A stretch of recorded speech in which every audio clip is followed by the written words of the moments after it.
उत्तर प्रदेश राज्यामध्ये मडपाई नावाचे छोटे गाव आहे। या गावामध्ये रामकुमार हा 20 वर्षाचा तरुण राहतो।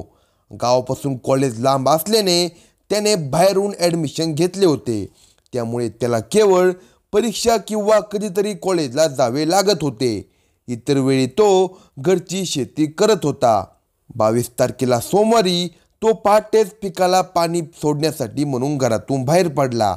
तो नेहमीच पाणी भरण्यासाठी जात होता, त्याप्रमाणे तो गेला, पण नेहमीप्रमाणे तो काही परत घरी आला नाही। कुठेतरी मित्रांबरोबर गप्पा मारत बसला असेल असा विचार करून त्याच्या आई वडिलांनीही फार लक्ष दिले नाही। दरम्यान गावात एकच गोंधळ माजला। शेताला पाणी देण्यासाठी गेलेल्या रामकुमारचा मृतदेह शेतात पडला होता। ही बातमी वाऱ्यासारखी गावभर पसरली आणि गावकऱ्यांची गर्दी होऊ लागली। रामकुमारच्या घरातील लोकही आक्रोश करत घटनास्थळी धावले। रामकुमार रक्ताच्या थारोळ्यात पडला होता, त्याच्यावर कुऱ्हाडीने वार केले होते। या घटनेची माहिती कुणीतरी पोलीस ठाण्यात दिली आणि बेनीगंज पोलीस ठाण्याचे पथक घटनास्थळी दाखल झाले। मृतदेहाचा पंचनामा वगैरे सोपस्कार पार करून पोलीस तपासांची चक्रे फिरू लागली। रामकुमारची हत्या कुणी केली आपण या व्हिडिओमध्ये सविस्तर पाहणार आहोत। चॅनलवर नवीन असाल तर चॅनलला सबस्क्राईब करा आणि बेल आयकॉनवर क्लिक करा।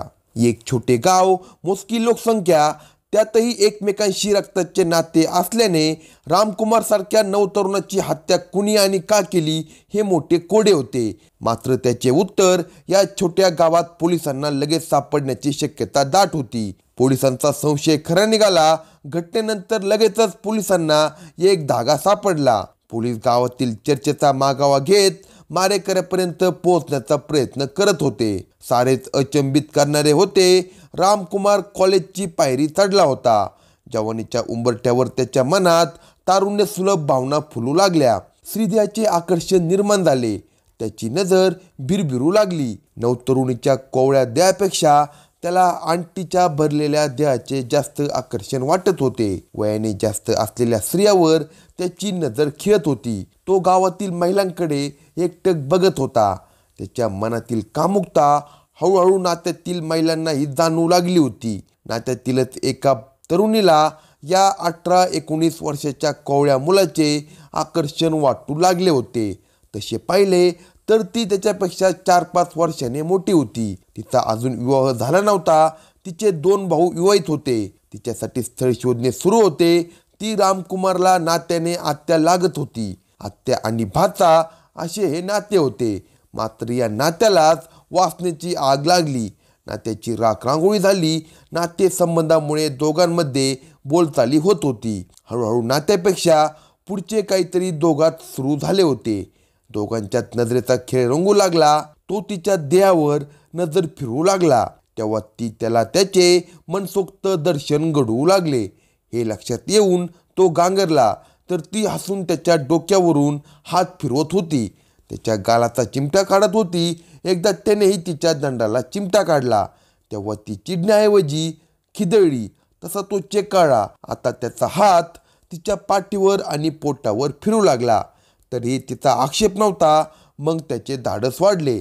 आता तो तिच्या नितंबावर चापट मारू लागला। ती खळखळून हसू लागली। आता त्या दोघांमधील हा खेळ रोजचाच होऊन बसला होता। आता त्याला कशाचीच भीती राहिली नव्हती। तो अजून तसा लहान होता, त्याला परिणामाची जाणीव नव्हती। त्याने तिला एकदम मिठी मारली। सुरुवातीला ती घाबरली। तिने त्याच्या मिठीतून सुटका करून घेत आजूबाजूचा कानोसा घेतला। घरात कुणीच नसल्याचे तिच्या लक्षात आले।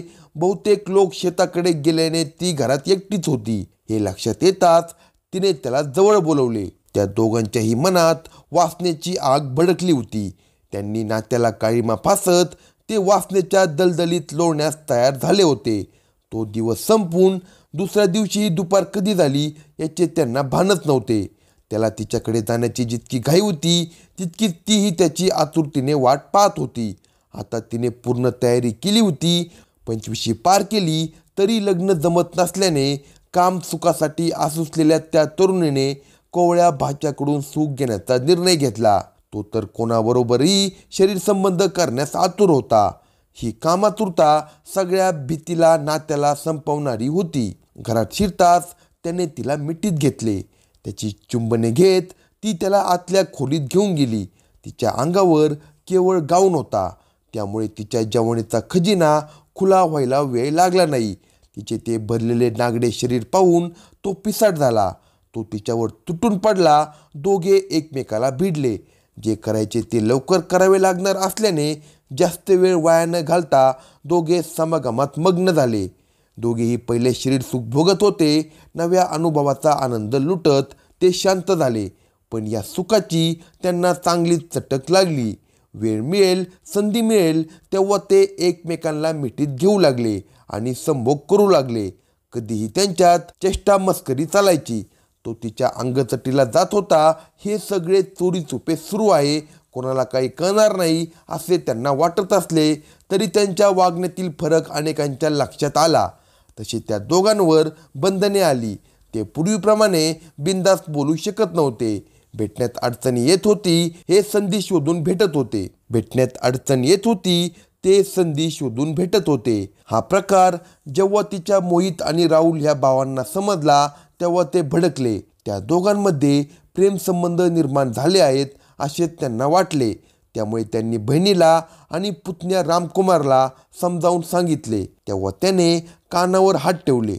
काहीच नसल्याचे बहिणीने आणि रामकुमारने सांगितल्याने त्या दोन भावांनी त्यांच्यावर विश्वास ठेवला. ते काही नाही म्हणत असले तरी प्रत्यक्षात त्यांनी सगळ्या मर्यादा ओलांडल्या आहेत याची मात्र जाणीव कोणालाच नव्हती. त्या दोघांचे चोरीचुपे भेटणे सुरूच होते. गोकुळ अष्टमीचा उत्सव होता. दहीहंडीची तयारी गावात जोरात सुरू होती. सगळे मंदिर परिसरात गर्दी करत होते. याच दरम्यान ती मात्र घरात होती. काही वेळाने रामकुमार तिच्या घराकडे जात असल्याचे तिच्या भावांनी पाहिले.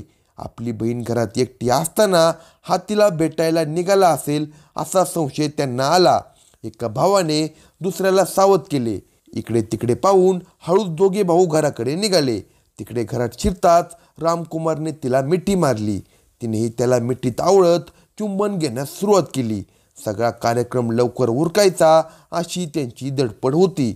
इतक्यात दरवाजा उघडला आणि तिचे भाऊ घरात शिरले. त्याने बहीण आणि पुतण्याचे चाळे प्रत्यक्ष बघितले तसे त्यांचे माथेच भडकले. ते काही बोलणार इतक्यात रामकुमार तिथून पसार झाला. मोहित आणि राहुल यांच्या तळपायाची आग मस्तकात गेली. रामकुमार अत्यंत वाईट वागला.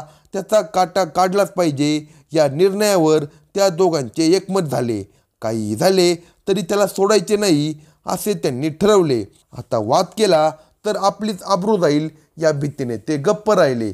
पण त्यांनी रामकुमारला अद्दल घडवण्याचे नियोजन सुरू केले. ते त्याच्या पायथ्यावर राहू लागले. तो शेतात पाणी देण्यासाठी जाणार हे त्यांना माहीत होते.